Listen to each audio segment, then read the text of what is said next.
All right, there we go. All right, Dr. Saad, go ahead. Okay, again, I apologize for my voice. I sound, I guess, like a frog or something. Ah. Always happens when you have to do an introduction to get laryngitis. It's it's truly a pleasure and really an honor always to introduce a lifelong academic of the stature and prominence of Dr. Elliot Dashi. These titles that we put on our announcements don't really do justice to the man. Yes, he is a tenured professor at Brown, but he's so much more than that and has lived a really remarkable life and career in women's health and in academic medicine. I first got to know Ellie around 30 or so years ago when I was serving as the program chairman of what then was the PCFS, which is now the PCRS, Pacific Coast Reproductive Society. And I'd asked him to give a distinguished lecture on ovarian physiology, as I remember. Can't remember where exactly it was, but I do remember the talk, and it was really quite impressive. And I've known him ever since. He has many, many academic accolades. If I were to list them all off, we would give him 10 minutes to talk, so I'm not going to do that. But he's held positions as a director of a fellowship, as a chief of a division, as a chair of a major department, and as the dean of a medical school. And I think that tells you an awful lot. He's a member of the National Academy of Medicine, the New York Academy of Science. I just go on and on. 20 years of continuous NIH funding, which is extremely impressive, and over 800 peer review publications. And he continues still to write, regularly, probably almost every other month or so. I see something that he'll put out. He's consulted with the federal government, with WHO, with Rockefeller, and the Bill and Melinda Gates Foundation on women's health and reproductive health. And it's because he's so well respected and so knowledgeable and so connected to people in our field, which get things done. So again, I was really pleased that he accepted the invitation, even though it's virtual, to speak to you all and for you all to get the opportunity to see what a great guy this guy is. And his topic is, I hope, is going to spark some interesting thoughts and questions. I know I've dabbled in it a bit, as he knows. And I know it brings up, dystopian world things from the old Brave New World book that we all had to read in high school. I don't know if they still read that or not, but I hope so. Written in 1932, which is amazing. So anyway, Ellie, the podium is yours. Thank you for doing this, and we'll talk later. Thank you, Mark. I wish you a swift recovery of your vocal cords. And yes, we should probably schedule a call to catch up. I'm going to move the slides to again be sure that we are together here. Is everybody seeing the movement? Yes. Okay. We will talk about the future today. A future that is could be distant. It's hard to know.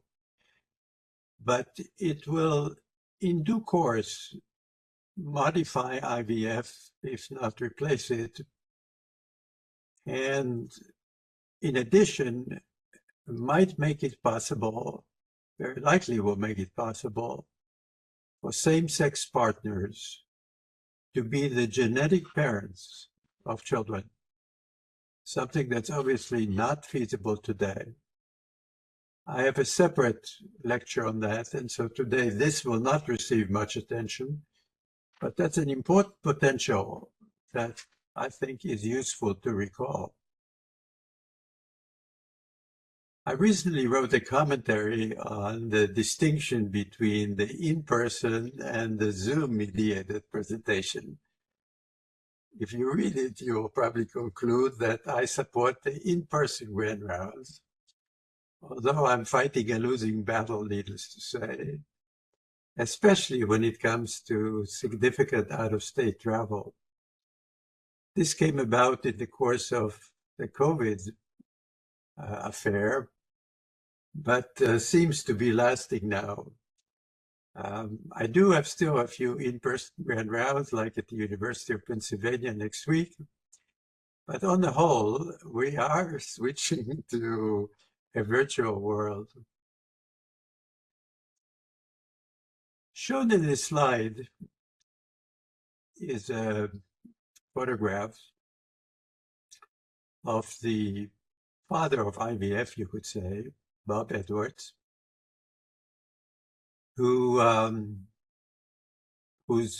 discovery we will be celebrating again in 2028, which will be about 50 years since the first IVF baby was born. You may also recall that Professor Edwards received the Nobel Prize in 2010. He was the sole individual to receive the Nobel Prize for IVF simply because his two collaborators have passed away by then.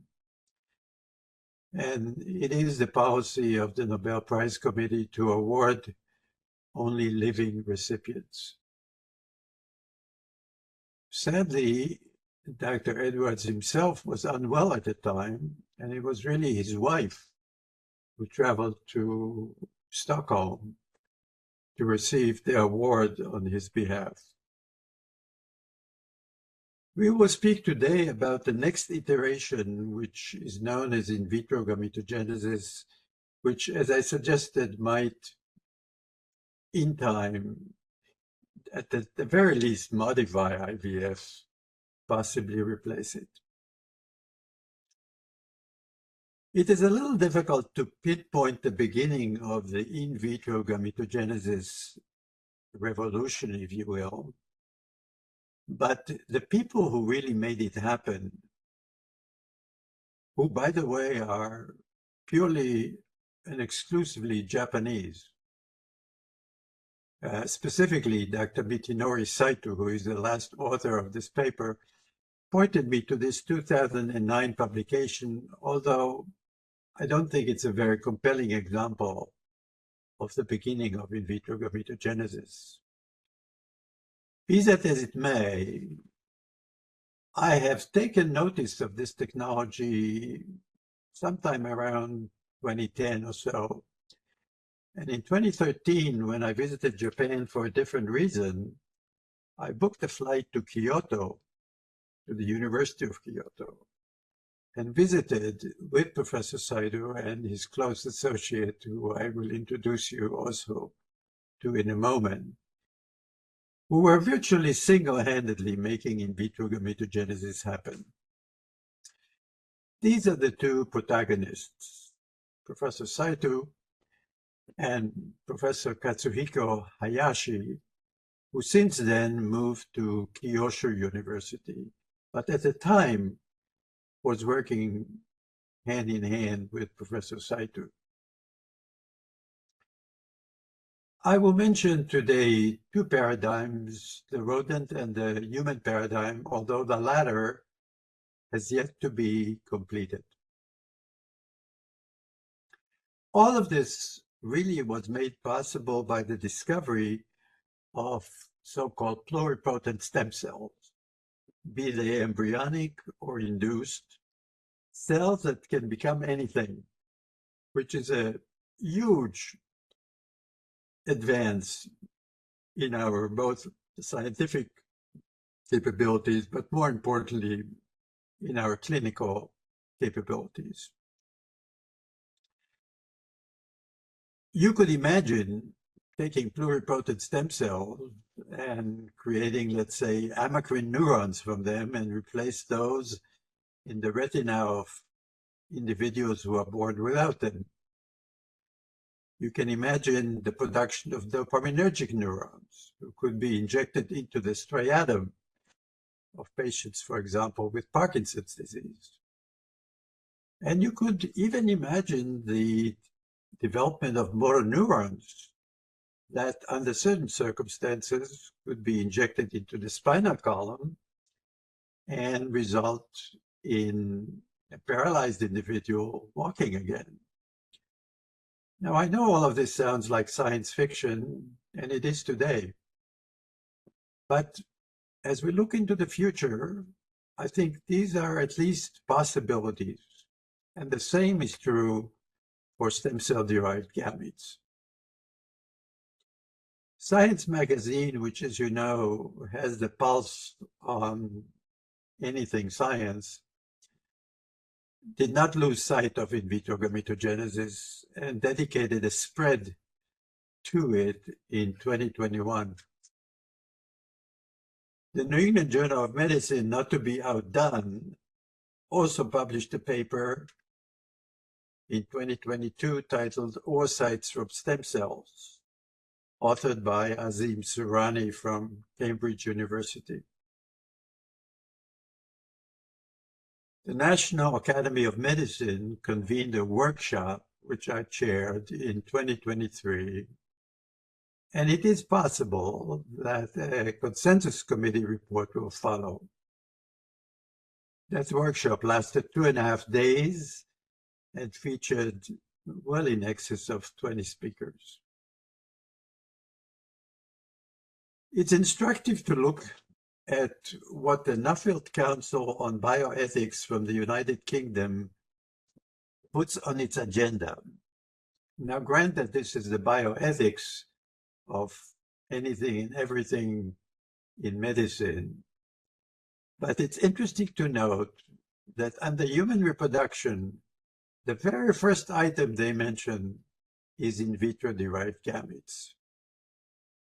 This is followed by limits on maintaining embryos in culture, womb replacements, preconception screening, etc. All kinds of options, but in vitro gametogenesis leading the path. This is clearly a disruptive technology. Whether it's achievable in the humans still remains to be seen, and the timeline is obviously wide open. It is good when speaking about in vitro gametogenesis to recall Brave New World, the famous book written by Aldous Huxley, which saw press in 1932, wherein he made several predictions. He suggested that eggs will be created via ex vivo ovarian cultures, that embryos will be created via in vitro fertilization, and that newborns will be born via ex vivo ectogenesis. In other words, in an artificial womb. So far, he was right on when it comes to embryos being created via in vitro fertilization, something he foresaw many years ago. The other developments, I would say, are underway. And there will be a time when perhaps the young residents in this program will attend to ectogenesis, for example, and possibly to other developments that at this point are definitely some time away. It's useful to take a look at one quote from Brave New World in chapter 1, where the so-called director of hatcheries and conditioning says, "One egg, one embryo, one adult, normality. Making 96 human beings grow where only one grew before, progress." The day is not too far, and in fact, in the rodent, it's already here, that we can have in vitro derived gametes in 96 well plates.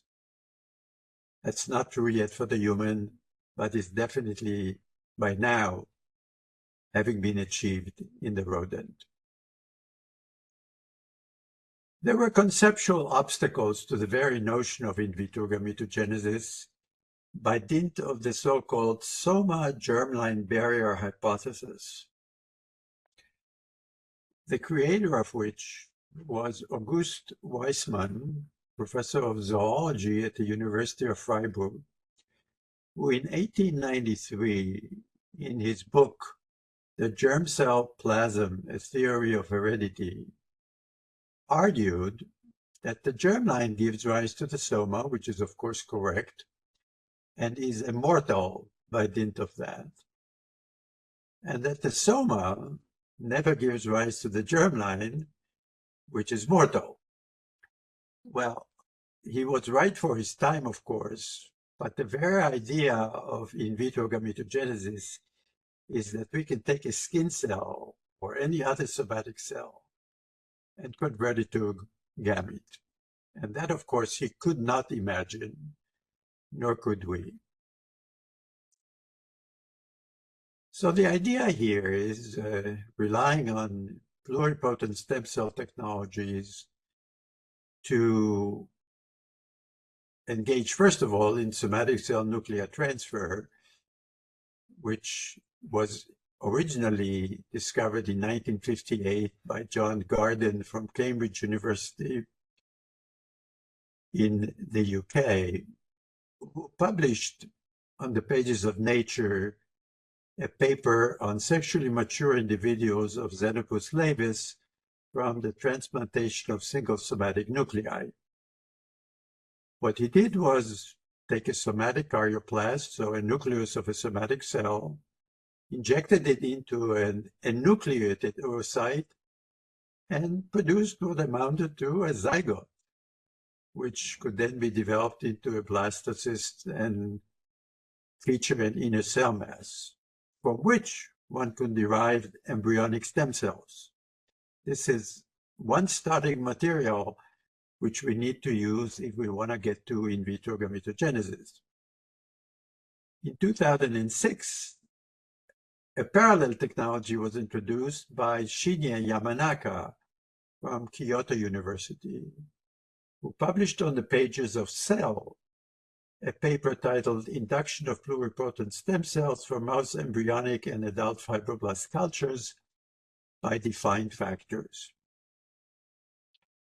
He again took a somatic cell, injected it with a select number of transcription factors, and he produced induced pluripotent stem cells. So now we have two varieties of stem cells, two technologies that allow us to get there, both of which were recognized by a Nobel Prize in Physiology and Medicine in 2012.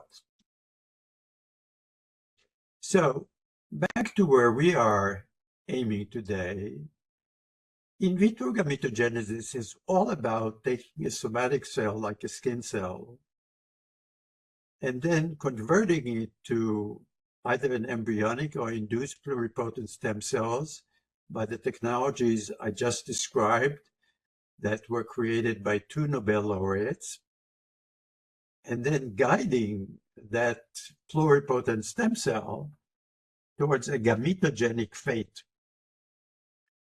Now, to do that, you have to know certain things. First of all, you have to know what cues to apply to the pluripotent stem cells so that it will move in the direction you're seeking. You need to know the sequence by which these cues are applied, the timing by which they are applied, and the niche in which they exist. By that I mean, you all know, of course, that oocytes are surrounded by granulosa cells and that their function depends on this mutual relationship. And the same is true of the sperm, which is surrounded by the Sertoli cell. Those two cell types working in unison to produce functional sperm. So here again, you need to know not just what's happening to the gamete, but also to the cells that surround it. The beginning, as you can imagine, was modest. The first paper that is often cited in this area is a science paper from 2003, which was senior authored by Hans Scholler, who was then a postdoc at the University of Pennsylvania. He is presently the director of the Max Planck Institute for Molecular Biomedicine in Germany. The type of oocytes he developed from embryonic stem cell is shown on the right lower hand portion of the slide. That same year, a Japanese investigator by the name of Toshiaki Noche also produced embryonic stem cells, took embryonic stem cells and converted them to germ cells in vitro. In 2004, George Daly, who is presently the dean of Harvard Medical School, published a paper in Nature on the derivation of embryonic germ cells and male gametes from embryonic stem cells. And that same year, René Rejo-Hera, then at UCSF, published a paper titled Spontaneous Differentiation of Germ Cells from Human Embryonic Stem Cells in Vitro. In the course of the interval between 2010 and 2020 or thereabouts, a series of papers on this subject saw press in Nature, Science, Cell. This was in the rodent, the human, the same, Nature, Cell, Embryo Journal, Cell Stem Cells, all dealing with the notion of creating germ cells from somatic cells. And so as we look at the state of the art in 2015, we can say that the germ cell specification pathway is not conserved between the rodent and the human, and that we would have to explore and investigate how this process actually is or will be operating in the lab in the context of the human. As the genetic networks involved, we discovered were also quite distinct between the rodent and the human. And so as we look at the state of the art in 2015, we can say that embryonic stem cell or induced pluripotent stem cells could be converted extragonadally to primordial germ cells. We knew that much. What we really couldn't do in 2015 is take those primordial germ cells and convert them to mature, haploid, post-meiotic gametes. In a word, we mastered the extragonadal component, but we had to yet to master the intragonadal counterpart. And so the final frontier was really developing in vitro gametes or conduct in vitro gametogenesis all the way. Take a skin cell, for example, and have a sperm or an egg emerge at the other end, depending on the source of the skin cell. Going back now to the rodent, because that's where this science has progressed so far the most. And going back to our friend Katsuhiko Hayashi, now at Kyushu University, he published a paper in Nature in 2016, which showed the reconstitution in vitro of the entire cycle of the mouse female germline. This was the first ever demonstration that you could take a skin cell, for example, and make a germ cell out of it. So he started with stem cells or induced pluripotent stem cells, converted them to primordial germ cell-like cells, combined them with gonadal somatic cells, and produced a primary oocyte, a photograph of which is shown on the lower hand side. He then proceeded to fertilize those oocytes, created blastocysts, transferred them to rodents, and created pups. In a word, he started with stem cells and ended up with pups. The same type of sequence from A to Z was accomplished on the male side by Professor Saito. The paper was titled In Vitro Reconstitution of the Whole Male Germ Cell Development from Mouse Pluripotent Stem Cells. Now, that is so far and so good, the situation in the rodent, but we are not quite there in the human, and I'd like to point out how far we've gotten and how far we still have to go. Perhaps the most up-to-date state of affairs here is represented by the 2018 paper of Dr. Saito, which was published in Science and was titled Generation of Human Oogonia from Induced Pluripotent Stem Cells in Vitro. Notice that he's making it clear that he's dealing with oogonia, not with oocytes. In other words, we still got a ways to go. But what he did was what they did in the rodent, to start with human primordial germ cell-like cells that were combined with somatic cells and then guided towards oogonia. But he could not get them to the oocyte stage, and therefore he realizes, of course, that there is more to be learned and more to be done before this process can be made clinically relevant in the human. Much of the same was accomplished on the male side by Kotaro Sasaki, who at the time and to this day was and remains at the University of Pennsylvania. So, as far as the state of human in vitro gametogenesis is concerned, we have taken it as far as the oogonia, but not as far as the M2 oocyte. And we have yet to develop a technology that will produce spermatozoa in vitro. Now, with all of that behind us, shall we say, the state of the art, we can now spend a few minutes perhaps contemplating the scientific and translational promise of this technology. First of all, this is likely to be highly contributory to the advancement of science as we know it. For one, it will provide us with an inexhaustible supply of germ cells.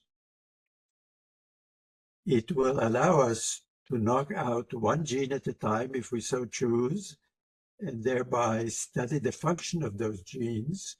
This is known as functional or null mutant analysis.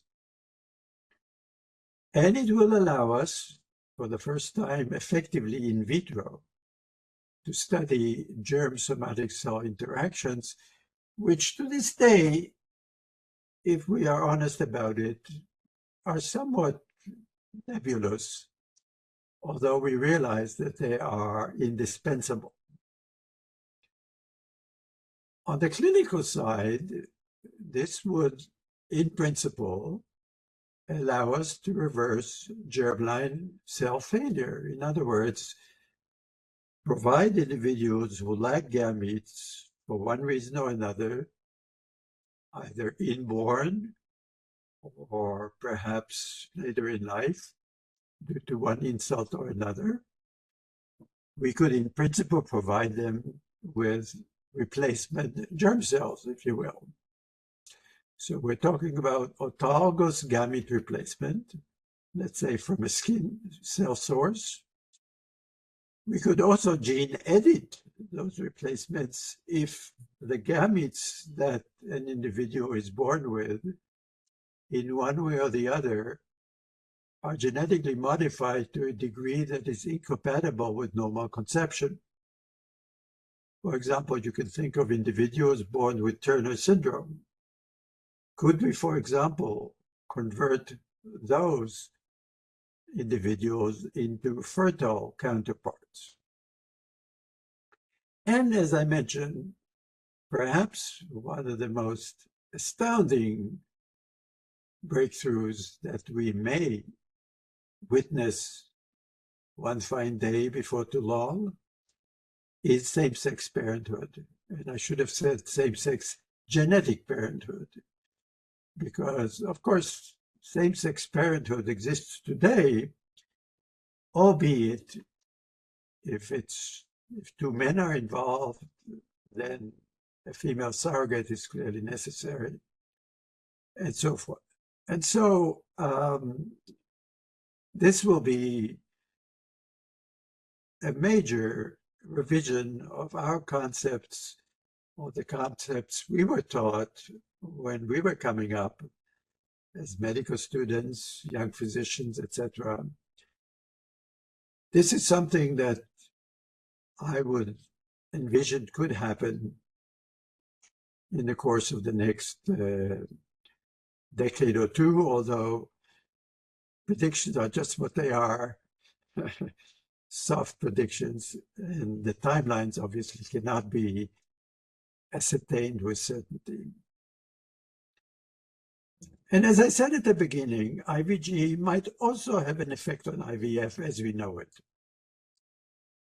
Perhaps the most obvious modification of IVF might be the elimination of the need in stimulation with gonadotropins, which requires the women to come in to receive the injections, to be monitored prior to the surgical egg retrieval. Could we possibly bypass that by, let's say, retrieving a skin cell, converting it to an egg, and thereby avoiding the need in stimulation and the need in egg retrieval? We could potentially do away with gamete donation. Right now we have banks, as you know, which provide individuals who lack gonads or lack gametes with either eggs or sperm. That may not be necessary, again, if IVG were to become operational in a human. And to a large degree, this will convert IVF to a laboratory procedure. Now, you would still have to replace the embryo and place it in the uterus. But all the steps preceding that could, in theory, be carried out in vitro and primarily in the lab.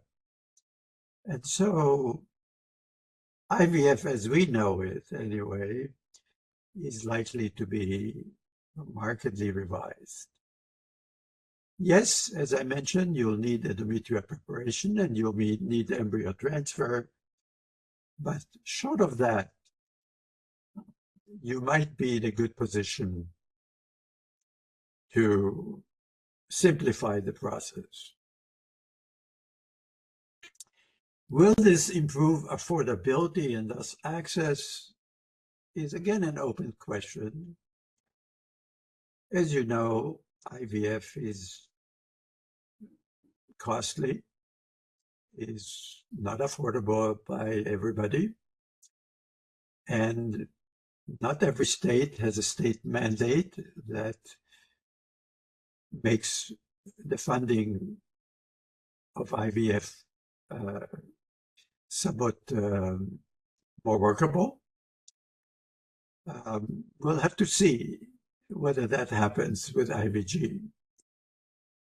I hedge my bets here because somehow we in the good US of A have always found a way to jack up the prices no matter what the circumstances. And so Whether or not this will actually transpire, of course, will be determined in the marketplace, and we will only know one way or the other by the time we get there. Now, none of this can happen in a vacuum. This is a significant modification of clinical practice, and at the very least, it will have to be approved by the FDA. In other words, it will require the FDA exercising its jurisdiction on the notion of creating eggs or sperm from a stem cell or from a skin cell or whatever source via in vitro gametogenesis, as opposed to relying on the natural process.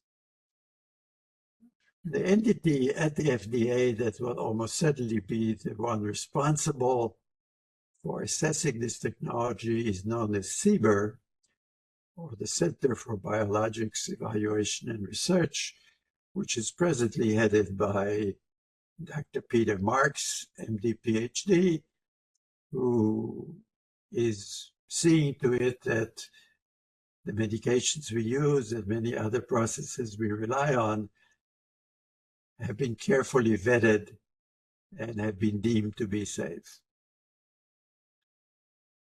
In their lingo, in vitro gametogenesis will fall under the so-called HCT/Ps, which stands for human cells, tissues, and products. Which brings us back full circle to the Nuffield Council depiction of their various priorities, with in vitro derived gametes at the very top. This reminds me to conclude with the obvious statement that this is part of the future, and that particularly the young members of the audience ought to keep an eye on this breakthrough, and because they may well be the ones applying it and using it in the various contexts that I delineated today. It's impossible to tell exactly when this will become a reality, but if I can be so bold, I would say all indications are that it's inevitable and that it's just a matter of time. So gametes to order remains to be seen. For now, stay tuned. So thank you very much for the opportunity to share this latest frontier with you, and time permitting, I'll be more than pleased to answer any questions. Dr. Thank you, Gary. Thank you so much for that excellent review. That's it creates a lot of thoughts in my mind. Does anyone have any questions? My first question, sir, is, and I'm sorry that I'm not an expert on expressing this, but my question is that I'm worried that there might be some missing element, some missing secret sauce if you take a stem cell and turn it into a gamete, like, you know, some other component of creating a human, like mitochondrial DNA or some other cytoplasmic component or some level of methylation of DNA. Like something's missing in a pluripotent stem cell that is magically present in a gamete. Has anyone looked into this? Well, as we know, it quote unquote works at the rodent, but you're right in saying that it works at the macro level. Has anybody looked at the fine points? I think that's happening.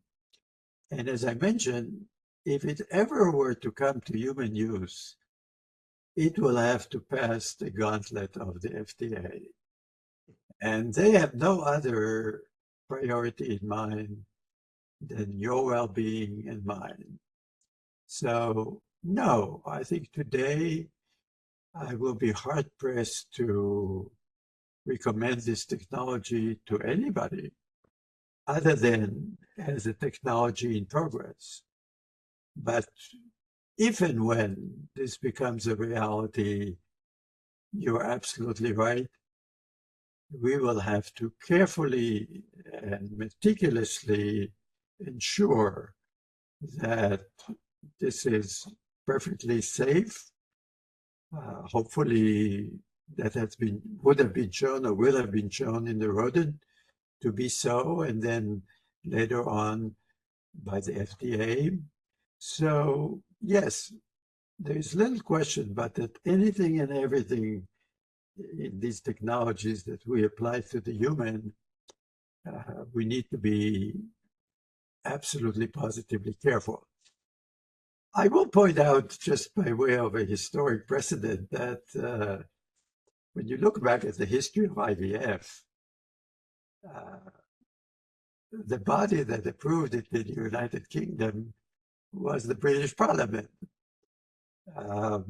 And they relied essentially on the fine skills of the investigators that introduced IVF. By the same token, although a little bit more rigorously in the United States, there have at least been hearings in front of the United States Congress before IVF came to be in the US. But here too, I'm not sure that we have achieved, if you will, the perfection that both you and I think, are striving for. But so it is. History progresses and rigorousness increases. And I suspect that IVG will be vetted far more carefully than IVF ever was. I see that Dr. Sauer has his hand up. Yes, thank you, Ellie, again for a great talk and a nice walk down memory lane. For the younger people in the audience, I notice, since I teach in bioethics, how often people don't even know who Robert Edwards is. And I'm kind of delighted that, even though I'm not a big fan, I watched it of Netflix, the movie Joy, that is about how he struggled to make IVF happen with Purdy and Steptoe. And the point I wanted to make was he was ostracized, as you know. He was criticized. He was marginalized, and on and on. 50 years, more than 50 years ago, really for about 10 years, developing IVF. And the thing I've noticed with this technology and what we were doing at Columbia with, what's called three-parent IVF, or the mitochondrial replacement therapies, it struck me when we went down to the FDA to lobby for its safety and introduction, even in the research side, was the strong criticism and fear, which goes back to Huxley, about some of the issues that Dr. Ebert just brought up: downstream effects on the gene pool, lack of being natural, loss of individual autonomy because of the immortality of the germ cells that could be produced, and so forth. And how lobbyists actually came to that meeting and lined up using bioethics arguments to attack this technology, including things that you mentioned about under the advancements slide. Commercialization, lack of access, unless you had money or maybe power or position, and the gene editing that would probably follow this technology. So my question, I know it's a long preface, but my question is, how do you how do you do a rebuttal to those types of arguments? Well, it's at that point,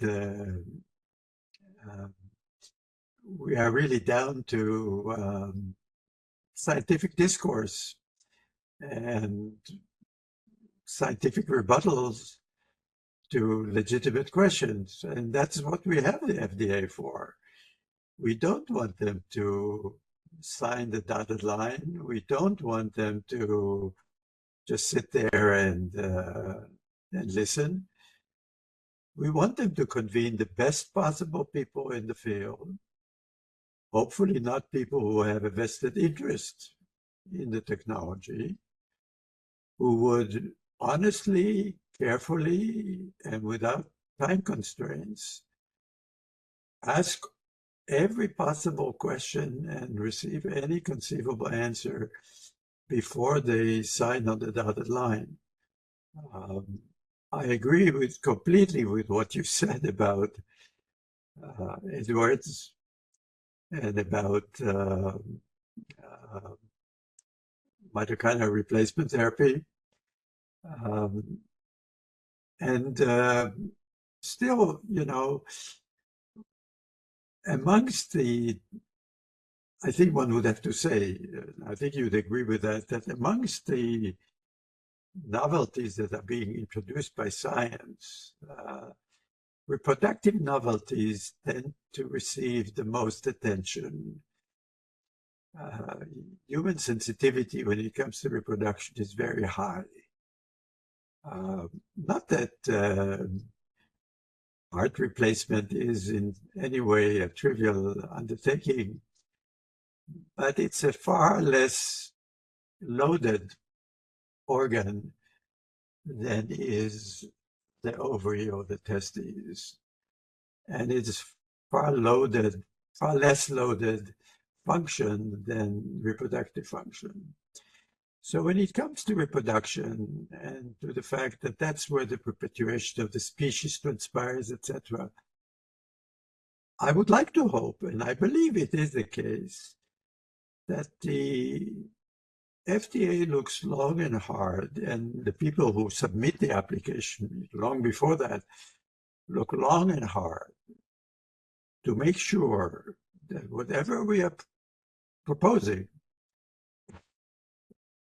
is essentially, as much as we can say so, 100% facsimile of the natural process.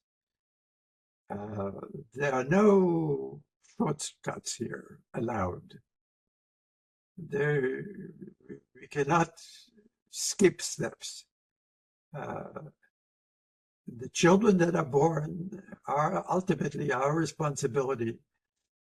And so the chain that I try to describe leading to a final approval of this or that technology, I think needs to be highly rigorous. And that definitely was not the case when Edwards introduced IVF. Luckily for us, it has worked out, if you will. But we will be celebrating, as you know, the 50th anniversary in just a few years, in 2028. And thankfully, on the whole, this technology has brought nothing but happiness to barren couples. And my hope is that although the rigor will be hopefully much advanced, some of the same will be true for in vitro gametogenesis.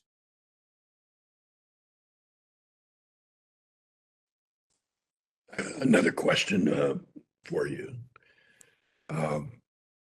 Interestingly, in some places in the world that have less regulation and keen interest in these technologies, and I'm really talking about China now,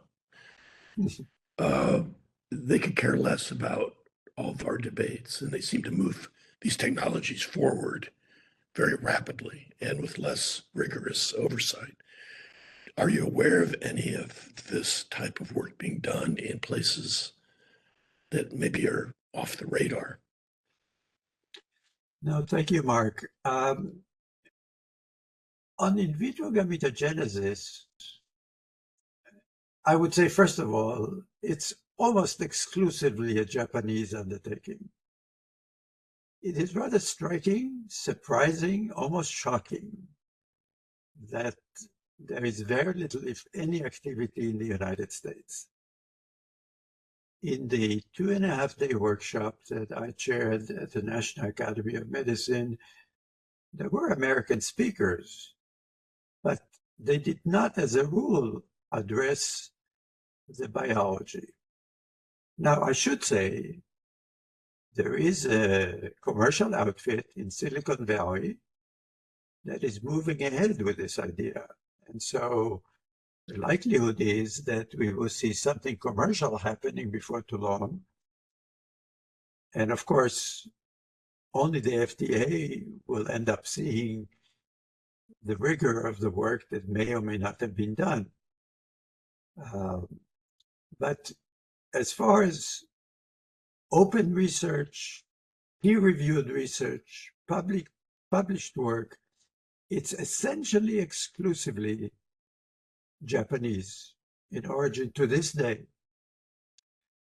And it is interesting to note that compared, with other technologies. I don't really think, I haven't seen a single paper from China on in vitro gametogenesis, but as you know, you saw more than you wanted to see on germline editing. And you also saw an individual go to jail in China for that activity. He's now out of jail, but he paid the price. And so we need to give China, I think, a break on this one, in the sense that in the one reproductive technology that they did proceed with unapproved, the individual in question was tried and sentenced to prison. Having said all that, I think to you and to me, China is a closed book. I don't really think we know exactly what is or isn't going there. But I can say with confidence that I have not seen a single paper on IVG from China. It's really exclusively been a Japanese effort and effectively, exclusively the product of two universities, Kyoto University and later on Kyushu University, when one of the investigators moved from Kyoto to Kyushu. So it's a really interesting phenomenon in that respect, but it's true. These are the facts. So nothing wrong with it, but it's interesting that for one reason or another, American investigators have not taken this up in almost entirely, or definitely not in a meaningful way. All right, well, we're just about out of time. Dr. Adachi, thank you so much for this excellent, eye-opening talk. Thank you, my pleasure. And Mark, maybe we can arrange a phone call. Okay. Thanks, Ellie. All right, will do. Thank you. All right, thank you so much. And with that, we're Thank going to you. conclude Grand Rounds this morning. I hope everyone has a safe and successful day. Thank you.